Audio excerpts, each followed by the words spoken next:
A great big spicy hello. Welcome to Spicy Business Talk. This is Diana Price, and we're here every Tuesday for lunch. No calories for us, but a lot of good spicy nuggets for you.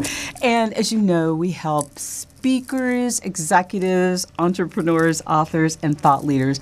We're on a mission to help you balance your business from top to bottom and balance your life as you go along, inside and out. So we gather here with all the experts in their field. And today we have an expert that, did you take a look at the blog? You know I'm going to ask you if you looked at the blogs. If you did look at the blog, you get a sneak peek of my awesome money expert today. So go ahead over to dpriceassociates.com to check out the blog post. That's dpriceassociates.com. And we're going to be talking about redesigning your thoughts about money today. So before I tell you all about my special guest, I want you to know that you can communicate with us if you like. You can call us at area code 323-965-1600. 323-965-1600. And if you want to go to the Facebook page and start communicating with us there, you can go to our Facebook page, which is Spicy Business Talk. We look forward to interacting with you today. So without further ado, let's talk about my awesome guest. And she's really pretty, too.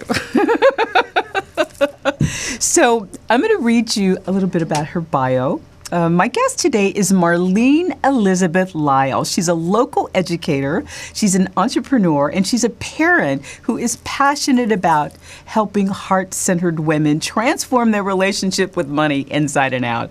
I got to tell you, transforming my relationship with money is something that I had trouble with, so it's so good to have her here today. So when it comes to wealth, attitude is everything, Marlene says.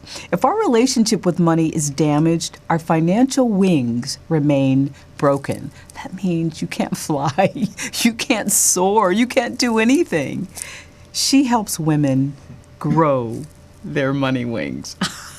Speaking of money wings, this is a term that she created. So money wings is a term to describe the power that lies within each of us to manage our attitude towards money no matter what our financial circumstances are.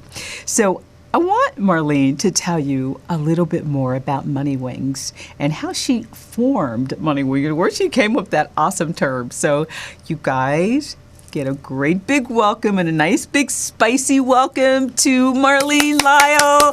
Yay!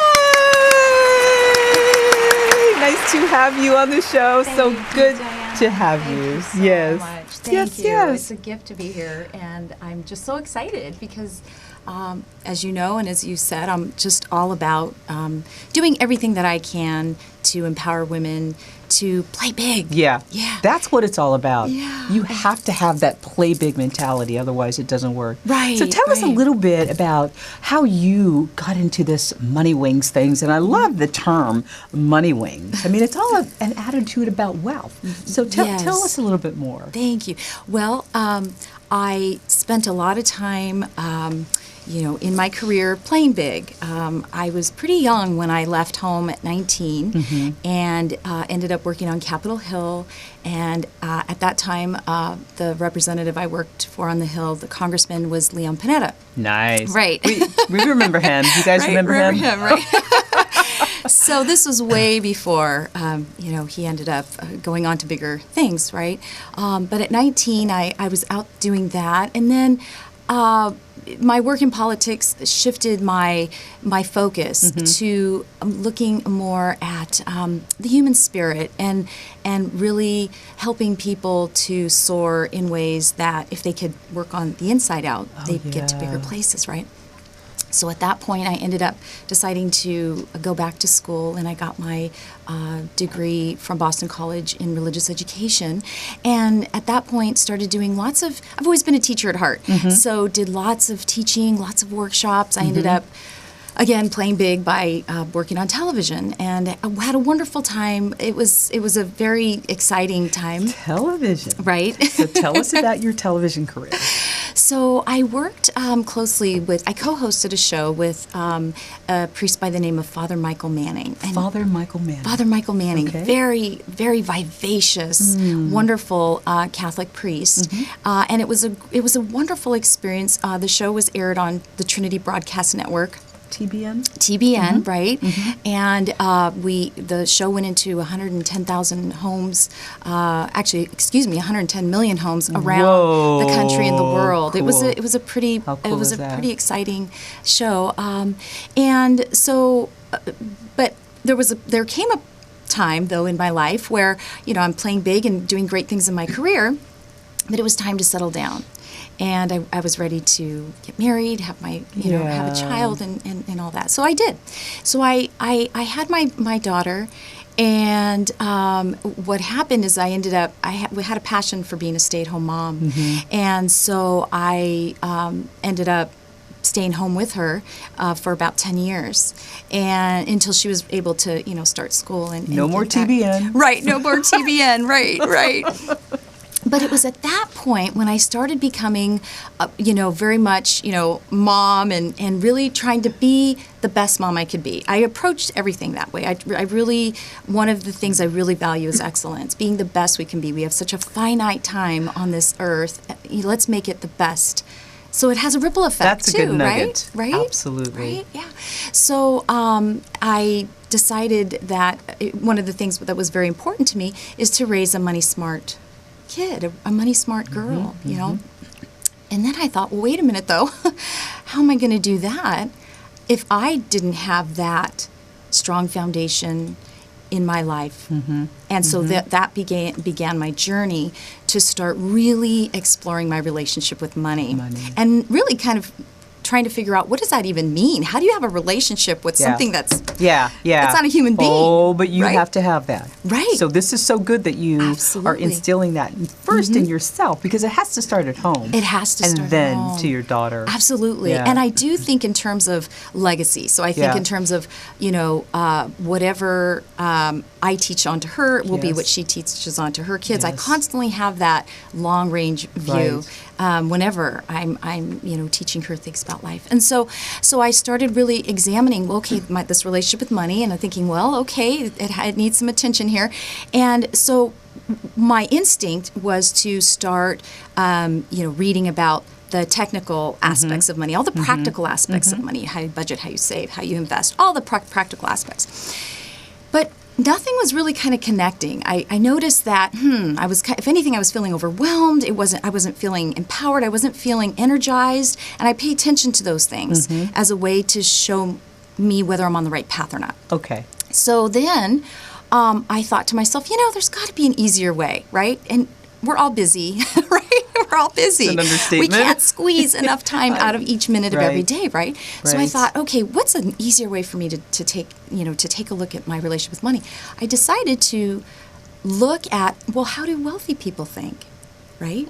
And so all I did is immersed myself in quotes, famous quotes from people who already had wealth in their life, right? And What a great way to start. right, and I found this book that was, I think, maybe $5, 500 quotes about money. for $5. So again, when you start Wow. looking at relationship with money or anything in life, it's easy to make excuses, right? It sure is. I'm one of the big ones to do that. Yeah. Right? Me too. And- I'm right there with you. Right. And so, but $5, how could I pass that, right? Sure. I couldn't pass on that. So, but what happened was, as I started to see the pattern, I started to see that it's all about your attitude. Oh, it really, yes. even before you get to love all that. the practical It is- aspects, it's all about attitude. It's what you believe, and that is a whole different conversation. It is. And a whole different exploration. Because it's your core. I mean, what you believe, it resonates with your core values. And it comes out of your mouth that way. It becomes a habit. Your thoughts are what you believe. So I completely agree with you. I could go on about that. Right. I stopped right there. I But I'm flipped the with script. you, I'm right? flipping it back. Well, that's pretty much what Yeah. shifted my focus. And so I started Yes. realizing, okay, now we're talking. Now Yes. I understand what I need to start paying attention to. And at that point, I started really examining then my beliefs, Yeah. my attitudes toward money. There you go. And I think that one of the formulas, I don't have a better word for it, but one of the formulas that I think about in terms of how we get to where we are in our life is, it all starts with our thoughts, right? Oh, it does. So whatever you think, first it's in your mind, First it's in your mind. right? Then it becomes what you say, Yes, Right? it does. right? So you think I'm smart, And then you say that. I'm smart when you're conversing speak with that. you speak that, right? You speak it. Then your actions flow from those words. Correct. So you're thinking it, you're saying it, your actions in life Right, start to reflect it. exactly. Well then, okay, I'm smart, so therefore I will take these actions or these Right, steps, right? I will give myself instructions to do what I need to do. Right. So actions, and then those the combination of all your actions form then your habits. It's like you walk a path, right? That's right. You walk a path. That's right. And that path, the more you walk, it becomes deeper, deeper, That's deeper, right. and so then you're just in that path, that And you habit. keep doing it. A habit is doing it. formed because it's repetitive. Repetitive. 21 times, 30 times, 45 That's right. times. Your actions. And right? if you don't I used to teach all the time that, if you don't get to 21, 30, whatever times you need for your habit, if you stop at 3, 5, 10, or 15, you got to start over at 1. Yes. Until you get to 45 or whatever it is Yes. takes you to form that habit. But That's you're so right. That's right. It is so much as if you're trying to really make a pathway, Yes, right? yes. And so we have your thoughts, your words, your actions, your habits, and then lo and behold, your habits have then come to form your character, Yes. right? And then your character is basically your destiny, Yeah. and your destiny ultimately is your story. Yeah. It's your story. So let's back up and say your thought is, I'm dumb. I'm not intelligent. I'm not good enough. I'm not brave enough. I'm not, whatever it is that we all struggle with, right? That limiting it belief. works the opposite, exactly. And so lo and behold, with that one thought, you create your entire life You story. do. It's so true. You can just as easy have all of those, I'm dumb, I can't, I won't. Right. And you can just have the same positive spin. And what a difference the long-term value of your life would be. That's right. We are talking about money today, and it's just so amazing to have Mrs. Marlene Lyall with us. We're going to come right back, so you stay with us while we talk about redesigning your thoughts about money. We'll be right back.